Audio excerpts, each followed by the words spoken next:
ಇವತ್ತು ರಾಜ್ಯದ 3 ವಿಶೇಷ ಸುದ್ದಿಗಳನ್ನು ನಿಮ್ಮ ಮುಂದೆ ಹೊತ್ತು ತಂದಿದ್ದೀನಿ. ಯಾವುದದು ಆ ಸುದ್ದಿಗಳು ಅಂತ ನೋಡ್ತಾ ಇದ್ರೆ ಮೊದಲಿಗೆ ಒಮಿಕ್ರಾನ್ ಬಗ್ಗೆ ಈಗಾಗಲೇ ಸಾಕಷ್ಟು ಚರ್ಚೆ ಆಗ್ತಾ ಇದೆ. ಒಮಿಕ್ರಾನ್ ಬಗ್ಗೆ ಅನೇಕ ರೀತಿಯ ವಿಶ್ಲೇಷಣೆಗಳನ್ನು ಮಾಡ್ತಾ ಇದ್ದಾರೆ.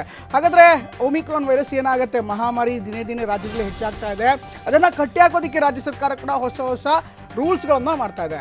ಒಮಿಕ್ರಾನ್ ಜೊತೆ ಡೆಲ್ಟಾ ಸೇರ್ಕೊಂಡ್ರೆ ಸಂಕಷ್ಟ ಕಾದಿದೆ ಅಂತ ತಜ್ಞರು ಕೂಡ ಹೇಳ್ತಾ ಇದ್ದಾರೆ. ಇದು ಒಂದು ಭಾಗ. ಆದರೆ ಮತ್ತೊಂದು ಸುದ್ದಿ ನೋಡೋಣ.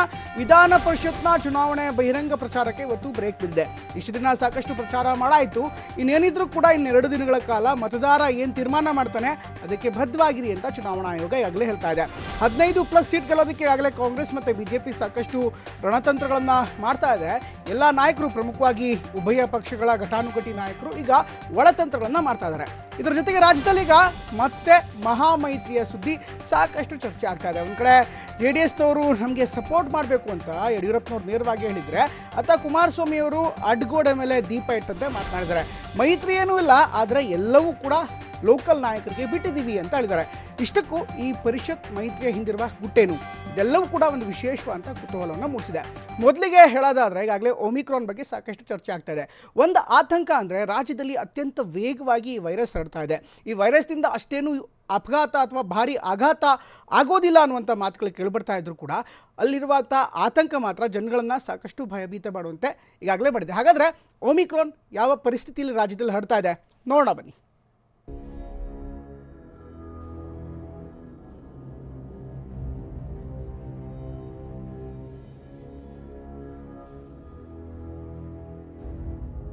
ರಾಜ್ಯದಲ್ಲಿ ಒಮಿಕ್ರಾನ್ ಟೆನ್ಷನ್ ಹೆಚ್ಚಾಗಿದೆ.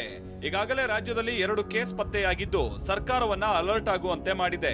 ಒಬ್ಬ ಕೊರೋನಾ ಸೋಂಕಿತ ರಿಪೋರ್ಟ್ ಬರೋ ಮೊದಲೇ ದೇಶದಿಂದ ನಾಪತ್ತೆಯಾಗಿದ್ರೆ ಮತ್ತೋರ್ವ 46 ವರ್ಷದ ವ್ಯಕ್ತಿ ಬೆಂಗಳೂರಿನಲ್ಲೇ ಇದ್ರು, ಯಾವುದೇ ಟ್ರಾವೆಲ್ ಹಿಸ್ಟ್ರಿ ಇಲ್ಲದೆ ಹೋದ್ರು ವೈದ್ಯನಿಗೆ ಒಮಿಕ್ರಾನ್ ಇರೋದು ಜಿನೋಮಿಕ್ ಸೀಕ್ವೆನ್ಸ್ ನಲ್ಲಿ ಕನ್ಫರ್ಮ್ ಆಗಿತ್ತು.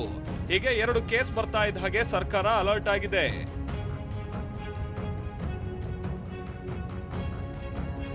ಒಮಿಕ್ರಾನ್ ತಡೆಗೆ ಸರ್ಕಾರದಿಂದ ಮಾರ್ಗಸೂಚಿ. ಅದ್ಯಾವಾಗ ರಾಜ್ಯದಲ್ಲಿ ಒಮಿಕ್ರಾನ್ ಕೇಸ್ ಪತ್ತೆಯಾಯಿತೋ ಸರ್ಕಾರ ಅಲರ್ಟ್ ಆಗಿದೆ. ಈಗಾಗಲೇ ಸರ್ಕಾರ ಒಮಿಕ್ರಾನ್ ತಡೆಗೆ ಕೆಲ ಮಾರ್ಗಸೂಚಿಗಳನ್ನ ಹೊರಡಿಸಿದ್ದಾರೆ. ಮಕ್ಕಳನ್ನ ಶಾಲೆಗೆ ಕಳಿಸೋದಕ್ಕೆ ಪೋಷಕರು ಕಡ್ಡಾಯವಾಗಿ ಡಬಲ್ ಡೋಸ್ ವ್ಯಾಕ್ಸಿನ್ ಅನ್ನ ಪಡೆಯಬೇಕು. ಮಾಲ್, ಥಿಯೇಟರ್ ಎಂಟ್ರಿಗೂ 2 ಲಸಿಕೆ ಪಡಿಬೇಕು. ಮದುವೆಗೆ 500 ಜನರನ್ನಷ್ಟೇ ಸೀಮಿತ ಅಂತೆಲ್ಲ ಮಾರ್ಗಸೂಚಿಯನ್ನ ಬಿಡುಗಡೆ ಮಾಡಿದೆ.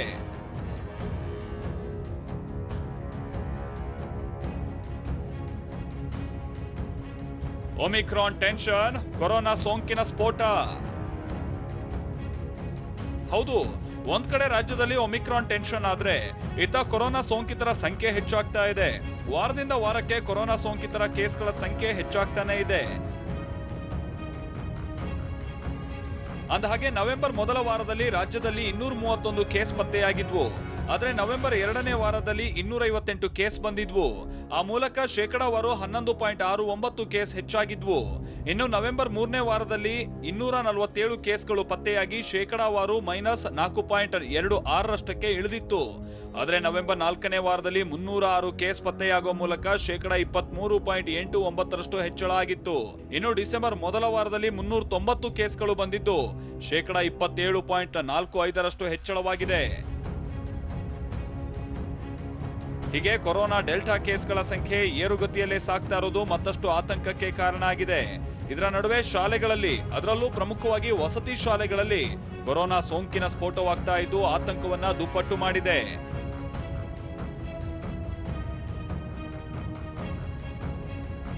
ಶಾಲೆಗಳಲ್ಲಿ ಕೇಸ್ ಹೆಚ್ಚಾದ್ರೆ ಬಂದ್ಗೆ ಕ್ರಮ ಎಂದ ಸಚಿವ ನಾಗೇಶ್. ಹೌದು, ಕೊರೋನಾ ಅಟ್ಟಹಾಸಕ್ಕೆ ಅನಾಮತ್ತು 1.5 ವರ್ಷ ಶಾಲೆಗಳು ಸ್ಥಗಿತವಾಗಿದ್ದವು. ಇದೀಗ ಮತ್ತೆ ತರಗತಿ ಪುನರಾರಂಭವಾಗಿದ್ರು ಕ್ಯಾಂಪಸ್ಗಳಿಗೆ ಹಳೆ ಜೋಶ್ ಬಂದಿಲ್ಲ. ಆದ್ರೀಗ ಶಾಲಾ ಕಾಲೇಜುಗಳಲ್ಲಿ ಮತ್ತೆ ಸೋಂಕು ಹೆಚ್ಚಾಗ್ತಾ ಇದ್ದು ಆತಂಕ ಶುರುವಾಗಿದೆ. ನಿನ್ನೆ ಶಿಕ್ಷಣ ಇಲಾಖೆ ಅಧಿಕಾರಿಗಳ ಜೊತೆ ಸಭೆ ನಡೆಸಿದ್ದ ಸಚಿವ ನಾಗೇಶ್ ಶಾಲೆಗಳಲ್ಲಿ ಕೊರೋನಾ ಕೇಸ್ ಹೆಚ್ಚಾದ್ರೆ ಕ್ಲೋಸ್ ಮಾಡೋದಕ್ಕೆ ಹಿಂದೇಟು ಹಾಕೋದಿಲ್ಲ ಅಂತ ಹೇಳಿದ್ದರು. ಮಕ್ಕಳ ಆರೋಗ್ಯದ ಮೇಲೆ ಏನಾದ್ರು ಪರಿಣಾಮ ಬೀರುತ್ತೆ ಅನ್ನೋದಾದರೆ ಶಿಕ್ಷಣ ಇಲಾಖೆ ನಿಜವಾಗ್ಲೂ ಕಠಿಣ ಕ್ರಮಗಳನ್ನ ತಗೊಳ್ಳುವಂಥ ಪ್ರಯತ್ನ ಮಾಡುತ್ತೆ. ಅಕಸ್ಮಾತ್ ಶಾಲೆ ನಿಲ್ಲಿಸಬೇಕು, ಎಕ್ಸಾಮ್ ನಿಲ್ಲಿಸಬೇಕು ಅಂದರೆ ಅದಕ್ಕೂ ಸಹಿತ ನಾವು ಹಿಂದೇಟು ಹಾಕಲ್ಲ. ಅಂದಹಾಗೆ ಚಿಕ್ಕಮಗಳೂರಿನ ಸೀಗೋಡಿನ ನವೋದಯ ವಿದ್ಯಾಲಯದಲ್ಲಿ ಬರೋಬ್ಬರಿ 107 ಪಾಸಿಟಿವ್ ಕೇಸ್ಗಳು ಪತ್ತೆಯಾದರೆ ಮೈಸೂರಿನ 2 ನರ್ಸಿಂಗ್ ಕಾಲೇಜಿನಲ್ಲಿ 72 ವಿದ್ಯಾರ್ಥಿಗಳಿಗೆ ಕೊರೋನಾ ಸೋಂಕು ಒಕ್ಕರಿಸಿದೆ. ಇನ್ನು ತುಮಕೂರು ಜಿಲ್ಲೆಯಲ್ಲಿ ಒಟ್ಟು 42 ಮಕ್ಕಳಿಗೆ ಕೊರೋನಾ ಬಂದಿದ್ರೆ ದಕ್ಷಿಣ ಕನ್ನಡ ಜಿಲ್ಲೆಯಲ್ಲಿ 21 ವಿದ್ಯಾರ್ಥಿಗಳಿಗೆ ಹೆಮ್ಮಾರಿ ಅಟ್ಯಾಕ್ ಮಾಡಿದೆ. ಹಾಸನದಲ್ಲಿ 26, ಹುಬ್ಬಳ್ಳಿಯಲ್ಲಿ 9ನೇ ತರಗತಿ ಬಾಲಕನಿಗೆ ಸೋಂಕು ತಗುಲಿದೆ. ಇನ್ನು ಮಂಗಳೂರಿನ ಎಂವಿ ಶೆಟ್ಟಿ ಕಾಲೇಜಿನಲ್ಲಿ ಒಂದೇ ದಿನ 15 ಕೇಸ್ ಪತ್ತೆಯಾಗಿದೆ. ಕೊಡಗು ಜಿಲ್ಲೆಯ 9 ಮಕ್ಕಳಿಗೆ, ಬೆಳಗಾವಿಯಲ್ಲಿ 2 ಮೆಡಿಕಲ್ ವಿದ್ಯಾರ್ಥಿಗಳು ಸೋಂಕಿನ ಸುಳಿಗೆ ಬಿದ್ದಿದ್ದಾರೆ. ಹೀಗೆ ಕೇಸ್ಗಳು ಹೆಚ್ಚಾಗ್ತಾ ಇರೋದ್ರಿಂದ ಈಗ ಶಾಲೆಗಳಿಗೆ ಪ್ರತ್ಯೇಕ ಮಾರ್ಗಸೂಚಿ ಬಿಡುಗಡೆ ಮಾಡೋದಕ್ಕೆ ಶಿಕ್ಷಣ ಇಲಾಖೆ ಮುಂದಾಗಿದೆ. ಒಟ್ನಲ್ಲಿ ಒಂದ್ ಕಡೆ ಒಮಿಕ್ರಾನ್, ಮತ್ತೊಂದ್ ಕಡೆ ಕೊರೋನಾ ಸೋಂಕಿನ ಸ್ಫೋಟ, ಜೊತೆಗೆ ಮಕ್ಕಳಿಗೆ ಮಾರಿ ಕಂಟಕವಾಗ್ತಾ ಇರೋದು ಮತ್ತೆಲ್ಲಿ 3ನೇ ಅಲೆ ಬಂದು ಬಿಡುತ್ತೋ ಅನ್ನೋ ಆತಂಕವನ್ನ ಹೆಚ್ಚಿದೆ. ಎಲ್ಲರೂ ಕೋವಿಡ್ ಮಾರ್ಗಸೂಚಿಯನ್ನ ಪಾಲಿಸಲೇಬೇಕಿದೆ. Bureau report, TV9. ಇನ್ನು ವಿಧಾನ ಪರಿಷತ್ ಚುನಾವಣೆ ಬಗ್ಗೆ ಹೇಳೋದಾದರೆ ಈಗಾಗಲೇ BS ಯಡಿಯೂರಪ್ಪನವರು ಸಾಕಷ್ಟು ಮಾತುಗಳನ್ನು ಹೇಳಿದರು. ಮೈತ್ರಿ ವಿಚಾರದ ಬಗ್ಗೆ ಕೂಡ ಮಾತಾಡಿದರು. ಇದೆಲ್ಲಕ್ಕಿಂತ ಮೊದಲನೇದಾಗಿ ನೋಡೋದಾದರೆ ಈಗ ಚುನಾವಣಾ ಪ್ರಚಾರ, ಬಹಿರಂಗ ಪ್ರಚಾರ ಇವತ್ತು ಅಂತ್ಯವಾಗಿದೆ.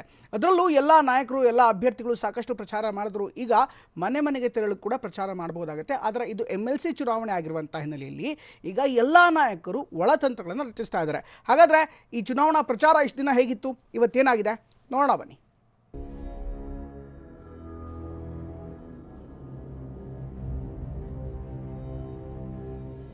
ಪರಿಷತ್ ಅಖಾಡದಲ್ಲಿ ಬಹಿರಂಗ ಪ್ರಚಾರಕ್ಕೆ ತೆರೆ.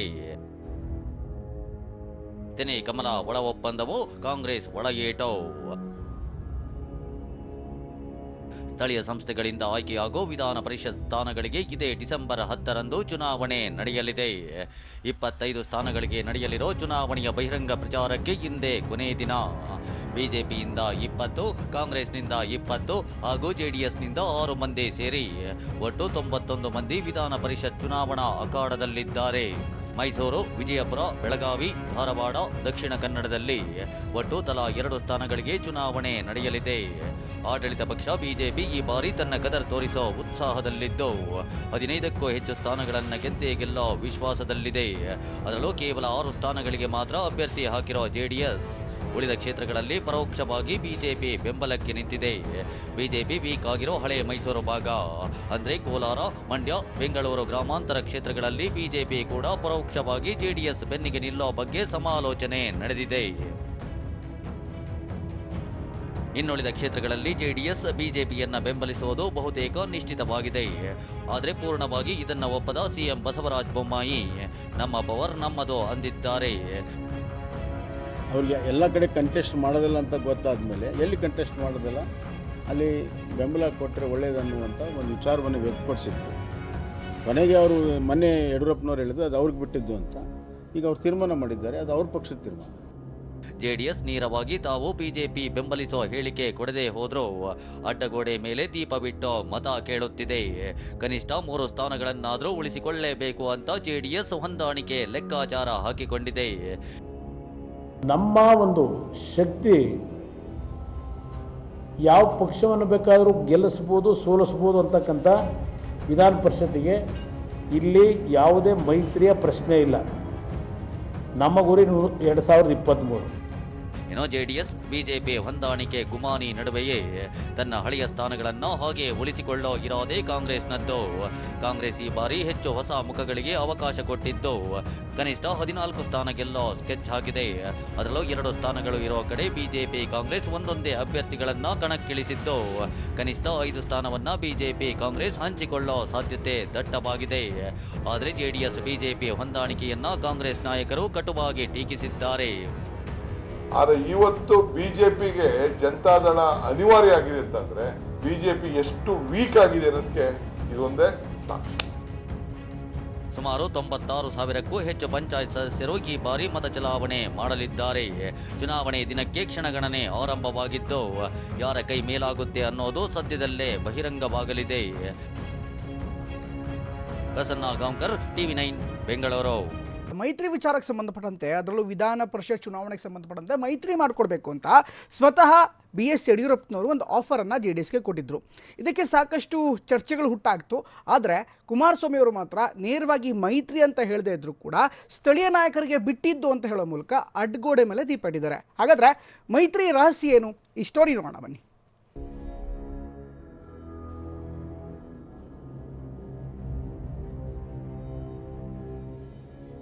JDS ಬಲ ಇಲ್ಲದ ಕಡೆ ಬೆಂಬಲ ಕೇಳಿದ್ದೀವಿ ಅಂತ ಮಾಜಿ CM ಯಡಿಯೂರಪ್ಪ ಹೇಳಿದ್ದ ಮಾತು ಚುನಾವಣಾ ಪ್ರಚಾರದ ಬಿಸಿಯ ನಡುವೆಯೇ ಆಡಳಿತ ಪಕ್ಷ ಬಿಜೆಪಿ ಪಾಳೆಯದಲ್ಲಿ ಸಂಚಲನ ಸೃಷ್ಟಿಸಿತ್ತು. ವಾಸ್ತವವಾಗಿ ಪರಿಷತ್ ಚುನಾವಣೆಯಲ್ಲಿ JDS ಜೊತೆಗಿನ ಮೈತ್ರಿ ಅಥವಾ ಬೆಂಬಲ ಕೇಳೋ ವಿಚಾರದಲ್ಲಿ ಪಕ್ಷದಲ್ಲಿ ಚರ್ಚೆನೇ ಆಗಿರಲಿಲ್ಲ. ಆದರೆ ಯಡಿಯೂರಪ್ಪ ಹೇಳಿದ ಬಳಿಕ ಪಕ್ಷದ ರಾಜ್ಯಾಧ್ಯಕ್ಷರಿಂದ ಹಿಡಿದು ಯಾವುದೇ ಫ್ರಂಟ್ ಲೈನ್ ನಾಯಕರು ಕೂಡ ಆ ಬಗ್ಗೆ ಪ್ರತಿಕ್ರಿಯೆಯನ್ನ ಕೊಟ್ಟಿರಲಿಲ್ಲ. ಹೀಗಾಗಿ BSY ಮಾತಿಗಷ್ಟೇ JDS ಜೊತೆಗಿನ ಮೈತ್ರಿ ವಿಚಾರ ಸೀಮಿತವಾಗುವಂತಾಗಿತ್ತು.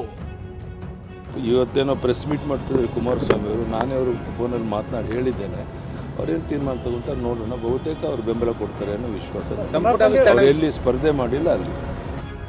ಇನ್ನು ಯಡಿಯೂರಪ್ಪ ಕರೆ ಮಾಡಿ ಕೇಳಿದ್ದಾರೆ ಅಂತ ಬಹಿರಂಗವಾಗಿಯೇ ಹೇಳಿದ್ದ ಮಾಜಿ CM ಕುಮಾರಸ್ವಾಮಿ ಮೈತ್ರಿ ಅಥವಾ ಬೆಂಬಲದ ಬಗ್ಗೆ ಅಡ್ಗೋಡೆ ಮೇಲೆ ದೀಪವಿಟ್ಟಂತೆ ಮಾತನಾಡಿದ್ದಾರೆ. ಯಾವುದೇ ಸ್ಪಷ್ಟ ನಿಲುವನ್ನ ತೋರ್ಪಡಿಸದ ಕುಮಾರಸ್ವಾಮಿ ಸ್ಥಳೀಯ ಮಟ್ಟದಲ್ಲಿ ಬೆಂಬಲ ನೀಡ್ತಾರೆ ಅಂತಷ್ಟೇ ಹೇಳಿ ಸುಮ್ಮನಾಗಿದ್ದಾರೆ. ಸ್ಥಳೀಯವಾಗಿ ನಾವೇನೇನು ನಮ್ಮ ಪಕ್ಷದ ಬಲವರ್ಧನೆ ಮಾಡ್ಕೊಳ್ಳಿಕ್ಕೆ ಏನಲ್ಲಿ ತೀರ್ಮಾನಗಳನ್ನು ಮಾಡ್ಕೋಬೇಕಾಗಿದೆ ಅವರಿಗೆ ಸಂಪೂರ್ಣವಾಗಿ ಸ್ವತಂತ್ರವಾದ ಅಧಿಕಾರ ಕೊಟ್ಟಿದ್ದೇವೆ. ಸ್ಥಳೀಯವಾಗಿ ನಮ್ಮ ಮುಖಂಡರುಗಳು ತೀರ್ಮಾನ ಮಾಡ್ತಾರೆ. ಇನ್ನು ಬಿಜೆಪಿ ರಾಷ್ಟ್ರೀಯ ಪ್ರಧಾನ ಕಾರ್ಯದರ್ಶಿ CT ರವಿ ಮೈತ್ರಿ ವಿಚಾರವಾಗಿ ಯಾವುದೇ ಪ್ರತಿಕ್ರಿಯೆ ಕೊಡೋದಕ್ಕೆ ನಿರಾಕರಿಸಿದ್ದು ಯಡಿಯೂರಪ್ಪ ಈಗಾಗಲೇ ಹೇಳಿದ್ದಾರೆ ಅಂತ ಹೇಳಿ ಜಾರ್ಕೊಂಡಿದ್ದಾರೆ.